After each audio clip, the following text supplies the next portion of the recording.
Welcome to Mansoori channel. இன்றைக்கி நம்ம ரொம்பவும் சூப்பரான அப்பள கூட்டு தான் பண்ண போகிறோம். வாங்க நம்ம அதை எப்படி பண்ணுறதுன்னு பார்க்கலாம். நான் இன்றைக்கி ஒரு குக்கரில் ஒரு அரை கப் அளவுக்கு கடலைப்பருப்பு எடுத்திருக்கேன். அது 1 மணி நேரத்துக்கு முன்னாடி நல்லா ஊற வச்சு எடுத்து வச்சுருக்கேன். அதை நம்ம குக்கரில் ஆட் பண்ணிடலாம். ஆட் பண்ணதுக்கப்புறமா நான் 2 மீடியம் சைஸ் வெங்காயத்தை பொடியாக கட் பண்ணியிருக்கேன். அதையும் நம்ம ஆட் பண்ணிடலாம். இது கூட 2 தக்காளி பொடியாக கட் பண்ணியிருக்கேன், அதையும் ஆட் பண்ணிக்கோங்க. ஒரு பச்சை மிளகாய், மஞ்சள் தூள் 1/4 டேபிள் ஸ்பூன், மிளகாய் தூள் 2 டேபிள் ஸ்பூன் எடுத்திருக்கேன். உப்பு தேவையான அளவு. நம்ம தண்ணி ஆட் பண்ணும்போது ரொம்ப அதிகமாக ஆட் பண்ணாமல் உங்களுக்கு எந்த அளவுக்கு கூட்டுக்கு தேவையோ அந்த அளவுக்கு இந்த வெங்காய தக்காளி மூழ்கிற அளவுக்கு தண்ணி ஆட் பண்ணால் போதும். இந்த அளவுக்கு தண்ணி ஆட் பண்ணிவிட்டு இதை 3 விசில் விட்டு எடுத்து வச்சுக்கலாம். இப்போ நம்ம அப்பளம் பொரிக்கிறதுக்காக எண்ணெய் ஆட் பண்ணிவிட்டு நல்லா சூடானதும் நீங்கள் அப்பளம் பொரித்து எடுத்துக்கோங்க. அப்பளம் இந்த அப்பளம் தான் யூஸ் பண்ணணும் அப்படின்னு கிடையாது. உங்களுக்கு என்ன மாதிரி ஷேப்பில் என்ன கலர் அப்பளம் எது கிடைச்சாலும் சரி, நீங்கள் எல்லா அப்பளத்துலேயும் நீங்கள் இந்த அப்பள கூட்டு செய்யலாம். நம்மளுக்கு தேவையான அளவுக்கு அப்பளம் நம்ம பொரித்து எடுத்து வச்சுக்கலாம்.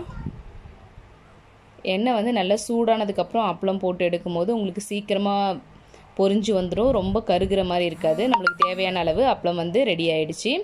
நான் 3 விசில் விட்டு எடுத்து வச்சுருக்கேன். வாங்க பருப்பு எப்படி இருக்குன்னு பார்க்கலாம். பாருங்கள், நம்மளுக்கு ரொம்ப குழையாமல் நல்லா வந்திருக்கு. ரொம்ப குழைய வேணும்னா இன்னும் ஒரு விசில் விட்டு நீங்கள் எக்ஸஸாக விடலாம்.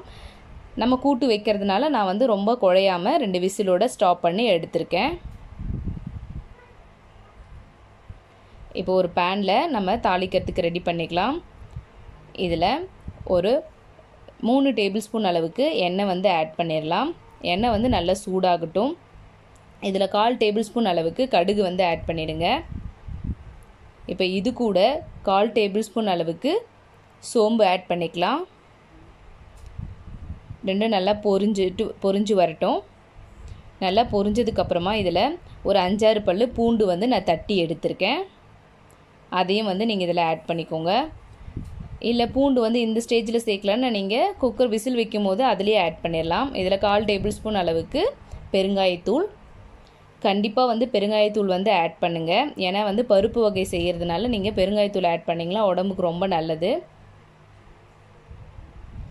ஆட் பண்ணிவிட்டு நம்ம வேக வச்சுருந்த அந்த பருப்பை இதில் ஆட் பண்ணிடலாம். ஆட் பண்ணிவிட்டு நல்லா கொதிக்க விட்டுருங்க.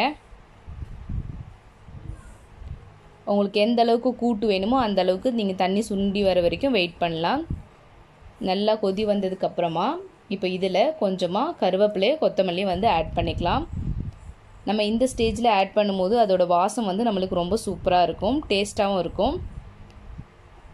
ஆட் பண்ணதுக்கப்புறமா இப்போ நம்ம பொரிச்சு வச்சுருக்க அப்பளத்தை நீங்கள் இதில் போட்டு எடுத்துக்கோங்க.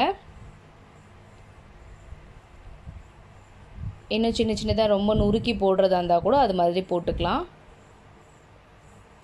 போட்டதுக்கப்புறமா அதில் நல்லா மிக்ஸ் பண்ணி விட்டுருங்க. நல்லா அந்த குழம்புல மிக்ஸ் ஆன உடனே பார்த்திங்கன்னா நம்மளோட அப்பளம் நல்லா ரொம்ப சாஃப்டாகிடும். உங்களுக்கு எந்த அளவுக்கு வேணுமோ நீங்கள் அப்பளம் ஆட் பண்ணிக்கலாம். பாருங்கள், நம்மளுடைய அப்பள கூட்டு நல்லா சூப்பராக வந்திருக்கு பாருங்கள். இப்போ பார்த்திங்கன்னா கூட்டு ரொம்ப திக்காக வேணும் அப்படின்னா நீங்கள் கொஞ்சம் இந்த ஸ்டேஜ்லேயே ஆஃப் பண்ணிக்கலாம். ஏன்னா அப்பளம் போட்டிருக்கிறதுனால நம்மளுடைய குழம்பு நல்லா திக்காக ஆகிடும் ஆறுனதுக்கப்புறமா. அதனால் கொஞ்சம் லைட்டாக தண்ணியாக இருக்கும் போதே நீங்கள் ஆஃப் பண்ணிக்கோங்க.